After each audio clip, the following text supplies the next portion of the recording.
ममता जी को अपनी बेटी रीमा का फ़ोन आया कि उसके पति उसके लिए एक लंबी कुर्ती लेकर आए हैं और रीमा को वह कुर्ती बिल्कुल पसंद नहीं है। तो ममता जी ने कहा, बेटा अगर पसंद नहीं है तो दामाद जी से कह दो कि तुम्हें पसंद नहीं है। कहा तो था माँ, लेकिन वह किसी की सुनेंगे तब ना।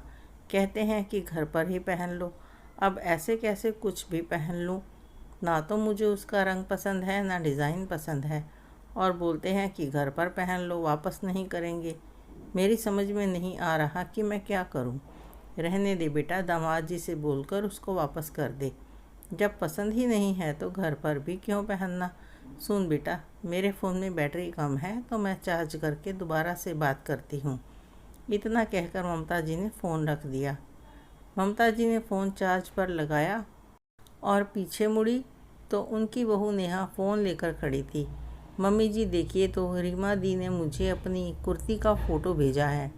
बड़ी सुंदर कुर्ती है। माँ ने कहा ज़रा दिखाना तो। रीमा बोल रही थी दामाद जी लेकर आए हैं उसकी बेटी के जन्मदिन पर रीमा के लिए, लेकिन बड़ी बेकार सी कुर्ती है। ना रंग अच्छा है ना फिटिंग है, और ऊपर से लंबी भी ज़्यादा है। भला आजकल कौन पहनता है इतने लंबे लंबे कुर्ते। दामाद जी को तो बिल्कुल भी समझ नहीं है कपड़े की, बस जो मिलता है उठा कर ले आते हैं। मेरा बेटा रवि तो ऐसा नहीं करता। वह तो तुम्हारे लिए एक से बढ़कर एक कपड़े लेकर आता है। ना जाने मेरी बेटी को ही ऐसा पति क्यों मिला है। फैशन की तो समझ ही नहीं है, बस लेकर आ गए तो पहनना ही पड़ेगा। पर मम्मी जी यह कुर्ती तो अच्छी है, इतनी भी बुरी नहीं है। और वैसे आपकी जानकारी के लिए बता दूं कि आजकल लंबे कुर्ते का फैशन है, और जीजा जी शहर के बड़े मॉल से कुर्ती खरीद कर लाए हैं। कम से कम 4 से 5 हज़ार रुपये की होगी। बहू ने बड़ी शालीनता से अपनी बात रखी। अभी सास बहू की बात चल ही रही थी कि रीमा का फिर से फ़ोन आ गया और पता चला कि इस बात को लेकर रीमा और उसके पति दोनों में झगड़ा हो गया है।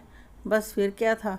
झगड़े के बाद दामाद जी घर से बाहर निकल गए और रीमा ने यहाँ फ़ोन कर दिया और अपने मन की भड़ास निकालना शुरू कर दी। जब रीमा का मन भर गया तो उन्होंने फ़ोन रख दिया और अब ममता जी शुरू हो गई अपने दामाद को उल्टा सीधा बोलने। हमेशा यही तो होता है। दीदी अपने दिल की सारी भड़ास अपने मायके में निकालती है और फिर ममता जी हर लहजे से अपने बेटे की तारीफ़ करते हुए और अपने दामाद की कमियां अपनी बहू को गिनाती हैं, और साथ यह भी बताती हैं कि बहू कितनी सुखी है और दीदी कितनी दुखी है। तभी ममता जी की आवाज़ बहू के कानों में पड़ी। तू बता बहू, क्या कभी रवि ने ऐसा किया है? वह तो नहीं लड़ता। ऐसी ज़रा ज़रा सी बात पर बस एक ये है हमारा ही दामाद ऐसा है। नहीं मम्मी जी, रवि तो कभी नहीं लड़ते, पर रवि यूँ 4-5 हज़ार वाली कुर्ती भी नहीं लाते हैं मेरे लिए। अगर लाते भी हैं तो खुद ही अपनी पसंद की लाते हैं। हर बार जीजा जी की तरह रवि मुझे दुकान पर लेकर नहीं जाते, पसंद करवा कर शॉपिंग नहीं कराते। अगर लेकर आते हैं तो मैं। तुम कहना क्या चाहती हो बहू, कि मेरी बेटी की गलती है? ममता जी ने नेहा को घूरते हुए कहा। मम्मी जी, कह तो मैं वही रही हूँ जो आप समझ रहे हैं। जितनी गलती जीजा जी की है उतनी ही दीदी की भी है, क्योंकि लड़ाई तो हमेशा दो लोगों के बीच ही होती है। अकेले तो जीजा जी भी नहीं लड़ सकते ना। और जब बात निकली ही है तो एक बात और बताइए, आप दीदी जीजा जी के बीच की हर बात में हम पति पत्नी को क्यों ले आते हैं? अगर जीजा जी रवि के जैसे नहीं हैं तो दीदी भी मेरे जैसी नहीं है ना। लेकिन आप हर बार यही साबित करती हैं कि रवि मुझे ज़्यादा खुश रखते हैं, जीजा जी दीदी को खुश नहीं रखते। पिछले दिनों रीमा दीदी ने अपनी पसंद का डायमंड सेट लिया था। क्या मुझे मिला डायमंड सेट? दीदी हर महीने पिक्चर देखने जाती हैं, लेकिन मैं पिछले 4 साल से नहीं गई। तब तो आपने यह नहीं कहा कि जीजा जी दीदी को खुश रखते हैं। दीदी हर हफ्ते होटल में खाना खाने जाती है, जबकि हम केवल किसी बर्थडे या एनिवर्सरी पर जाते हैं। दीदी हर महीने पार्लर में जाकर मेकओवर करवाती है, लेकिन मैं तो आईब्रो के लिए भी तरस जाती हूँ, क्योंकि पीछे से बच्चों को कौन संभालेगा। लेकिन दीदी की सास उनके बच्चों को संभाल लेती है।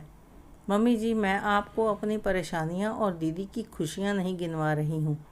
मैं सिर्फ यह कहना चाहती हूँ कि सुख और दुख सबके अपने अपने होते हैं। सबकी अपनी परेशानियां और समस्याएं होती हैं, लेकिन कौन किस तरीके से डील करता है, कौन ढिंढोरा पीटता है तो कौन चुपचाप एडजस्ट कर लेता है।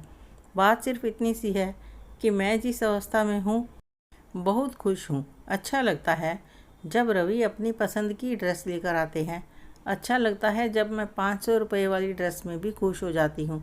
रवि का भी चेहरा खिल जाता है, क्योंकि अगर मैं 5,000 की ड्रेस मांगूंगी तो उन्हें भी 10 बार सोचना पड़ेगा। फ़ोन पर 10-15 वीडियो देखने के बाद बेस्ट खाना बनाना, रवि का तारीफ़ करना, यह मुझे महंगे से महंगे रेस्टोरेंट के डिनर से भी ज़्यादा खुशी देता है। गुस्सा करना रवि को भी आता है, लड़ाई झगड़ा हम भी करते हैं, लेकिन बात को बड़ा करके हम हंगामा नहीं करते।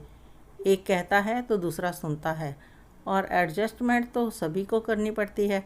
मैं भी एडजस्ट कर रही हूँ और शायद रवि भी मेरे साथ एडजस्ट कर रहे हैं। यह सब किसी को दिखाई नहीं देता। दिखाई देता है तो केवल हमारे बीच की खुशियाँ। मम्मी जी, आप क्यों बार बार मेरी खुशियों से दीदी की खुशियों को कंपेयर करती हैं? एक बार मेरी परेशानी और समस्याओं से भी तो कंपेयर करके देखिए, तब आपको एहसास होगा कि कौन कितना खुश है और कौन कौन हर बात में खुशियों के पल ढूंढता है। मैं यह नहीं कहती कि मैं रवि के साथ खुश नहीं हूँ। हम दोनों साथ हैं, हम दोनों के बीच प्यार है, एक दूसरे की इज्जत करते हैं। मेरे लिए यही सबसे बड़ी खुशी है, और मैं हाथ जोड़कर आपसे विनती करती हूँ कि दीदी और जीजा जी का रिश्ता अलग है और हम पति पत्नी का रिश्ता अलग है।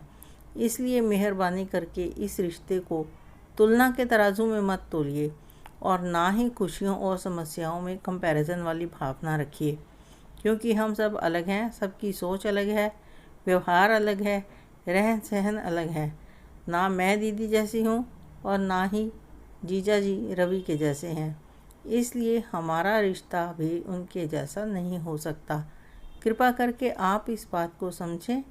अपनी बात कहकर नेहा चुपचाप अंदर चली गई। नहीं जानती कि ममता जी को कुछ समझ में आया भी होगा या नहीं, लेकिन तभी ममता जी की आवाज़ आई। वह फ़ोन पर रीमा से बात कर रही थी।